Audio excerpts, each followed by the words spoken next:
Last time, we made big improvements to our BMW G87 M2 by fitting front adjustable camber plates. This fixed the inherent understeer that the car suffers from and gave a lot more grip in the corners as well. Today, we're back at Donington Park Circuit to install a new component to the back of the M2, which is going to give a lot more grip and traction and take the car to a whole new level. So far, we've been really impressed with the M2 out of the box. It has a very impressive engine gearbox, and also the brakes are something that are a big leap forward from the F-Series M cars as well. However, from our perspective, it definitely immediately suffers from high-speed understeer, which is a real drawback from the platform in general. Not something we were surprised to see, as we are used to seeing understeer on road cars, especially when they take to track. So first, we fitted our front adjustable camber plates to give the camber adjustment at the front axle, as standard, it is not adjustable on this car. That means we are completely fixed to whatever is out the factory, which was not enough camber to give the grip to that front axle. As soon as we fitted those camber plates, we fixed the understeer issue around the circuit and gave the car a lot more grip and significantly reduced our lap times. However, the balance of the car was then changed. We gave so much grip to the front that the rear wasn't really able to keep up with that level of grip. So today, we're back at Donington Park to install some parts to the rear axle and get more grip back into the car as a whole. Today we're hoping to get a much more neutral platform, but a lot more grip than standard and have a much better car around track.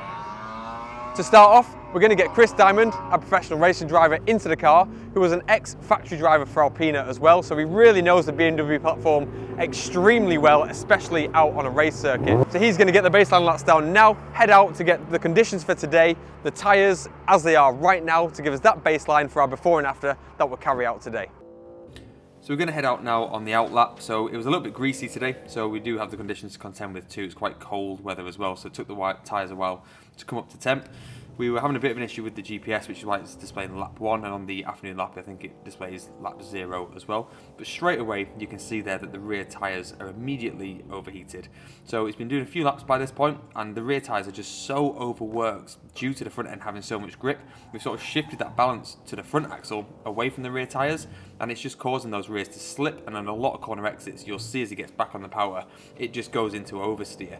Chris is a professional racing driver, so he does know how to drive this car to the best of its limits. So if he is experienced corner exit oversteer frequently, it really is quite a problem that we're going to have to try and fix on the chassis.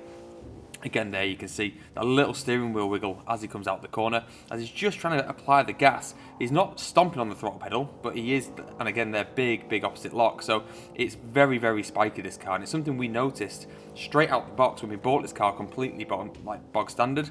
We took it out on the roads, and straight away we noticed that the rear end is very snappy, and it is really quite oversteer heavy as a car in general. So when we've sort of really fixed that, the mid-corner understeer with the camber plates, what we've done is the corner exit oversteer is now a little bit amplified. We need to get that balance restored so that we can use the tyre more effectively, fix the actual oversteer problem itself, and then that means hopefully use the tyre more effectively and stop overheating it. Now that they've gone into the overheat on the rear, they really don't have a lot of grip anymore because we've just really got the compound working a bit too hard. It is only a P0 as well, it's not a semi-slick tyre, so we're working that tyre extremely hard at the back at the moment. So today we're going to try and fix that. So as you can see from the onboard there, we actually need to get more rear camber at the back axle to increase the grip at the rear. So the reason for this is right now we have negative camber applied at the rear axle, but it's not quite enough. So right now we're limited to negative 1.7 at the back because we start to run out of toe adjustment beyond that. So what's happening as we're going through the corner is we're loading the car onto the tyre, and then as we're coming into the corner towards the apex, the car's actually rolling back off the contact patch, and that's where we're seeing that loss of traction, and we're overheating that compound as well. So what we need to try and achieve is an increase in rear negative camber, so that as we go into the corner, we're loading the tyre, and then as we hit apex, we're on the full contact patch, the full width of that tyre. This gives us maximum grip at that point. This is something we've achieved at the front axle by using the camber plates, but the rear now needs to play catch up to get that grip at the apex. So we need to increase our static negative camber so that it's set to a more aggressive position. So out on track, we're going to get to that apex on the full width of that tyre, and then we come back off again as we get onto the straight, and then we're back onto the straight for the next section. So that's what we're aiming for right now. But to do that, we need to install some hardware.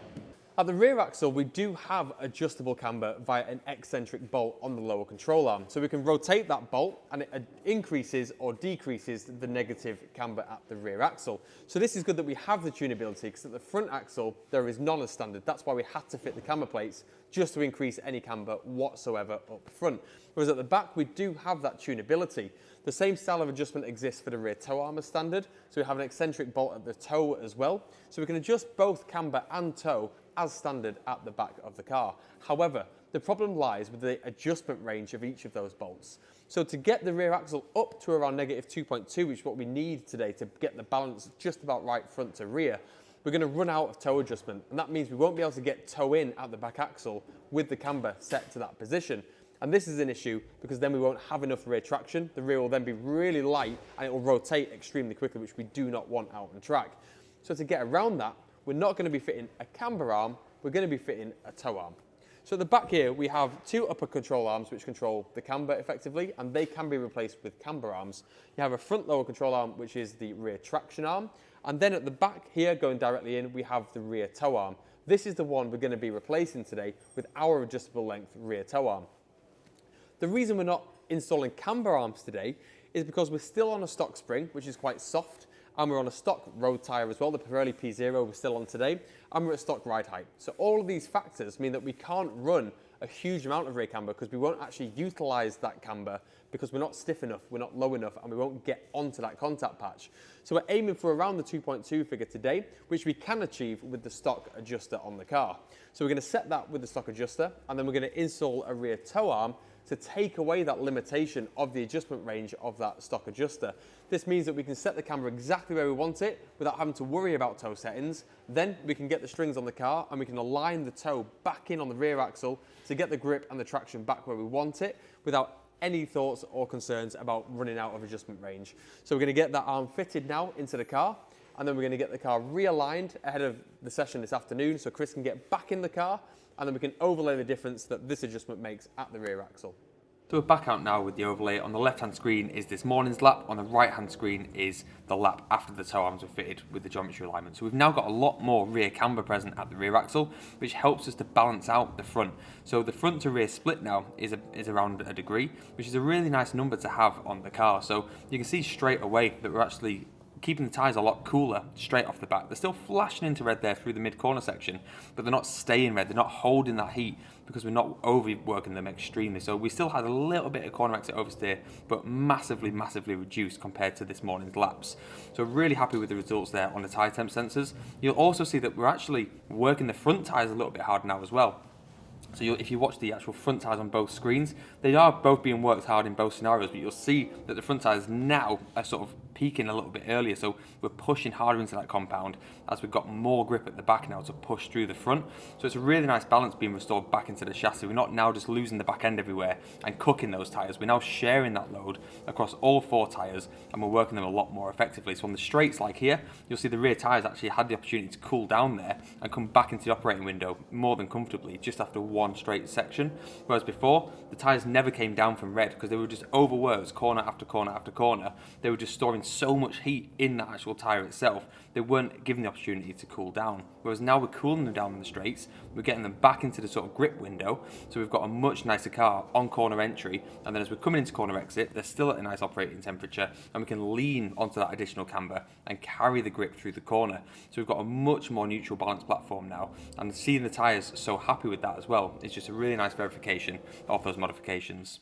So you've just come back in now from, you've done your before this morning, done the after this afternoon. So what was the difference you felt with the setup change? Anything really noticeable? Anything left to do? Just whatever you thought? Yeah, it was quite pronounced on the change. Okay. It certainly gave, the front was bitey anyway, and that was good, so that was nice. And then changing it just balanced that out, whereas before going down Craner, we're going faster and faster and faster, and the front sticking, and then the back would just suddenly snap. And it wasn't a progressive snap, it was quite a big significant snap. I had a couple of times where I'm going through the rights, and just before I want to turn left, the left rear would just snap away from me, and I'd walk, and I'm already at the left apex, and I'm like, this is not good. And then gathering up, and then you're never out of sync, all the way up the hill then. I felt that the char became a lot less pitch sensitive as well after we made the change. That helped a lot because I could really drag the car in on the brake a bit more, which meant I could push the braking a little bit deeper.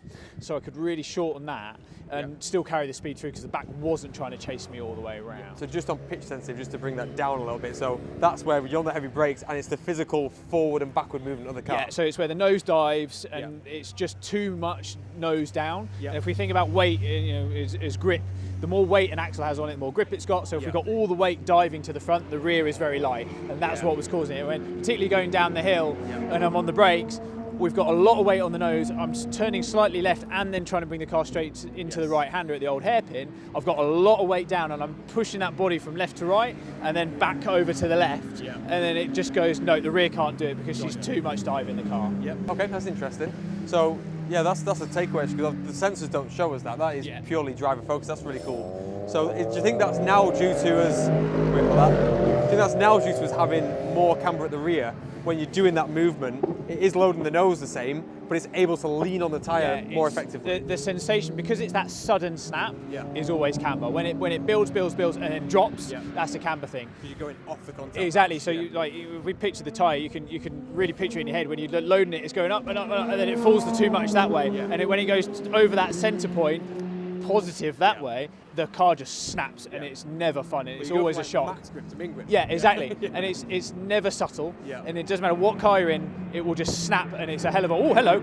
I mean, it's been very rear sensitive even as stock as well. So I think when we added the camber plates, we almost amplified that because we gave the front so much grip. The rear then just stood out like a sore thumb. Yeah, we massively struggling. And it wasn't just in the high-speed building as well. It was at the low speed. Actually the mid-speed was fine. Turn 1 felt quite nice balance.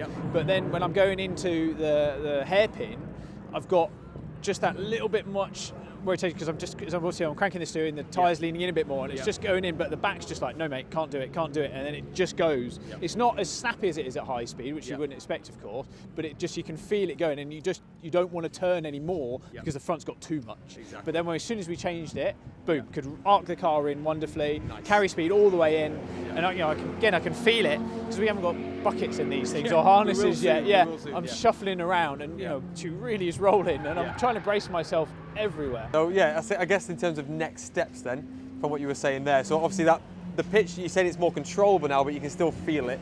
I saw you coming out the hairpins here and the body was physically rolling excessively now. I can, now we've got that extra front grip, and particularly because I've been coaching a customer today in a GT4 with a full Chromatic sit on it, the roll is outrageous. Like back-to-backing something like that, it's just like, Jesus. So if we can get rid of that roll, that will also help me push the braking a little bit more because I won't have that bump steer as the car's moving along. So as I hit the brake, I'm just feeling a bit of tracking left to right. So if I can remove that, I can brake harder, straighter, and then just in. And if we don't have that roll in the car, then it's just going to pick and go around, and we'll find, probably over a second, I would have thought. Okay, all right, so some good next steps there as well. I mean, this is what this car's all about. Moving it to the next thing, and getting better and faster all the time. But yeah, thanks very much for driving it. I'm pleased we've managed to get the balance restored now. I've been looking forward to today for a long time because I wanted that balance back so I can enjoy driving it as well.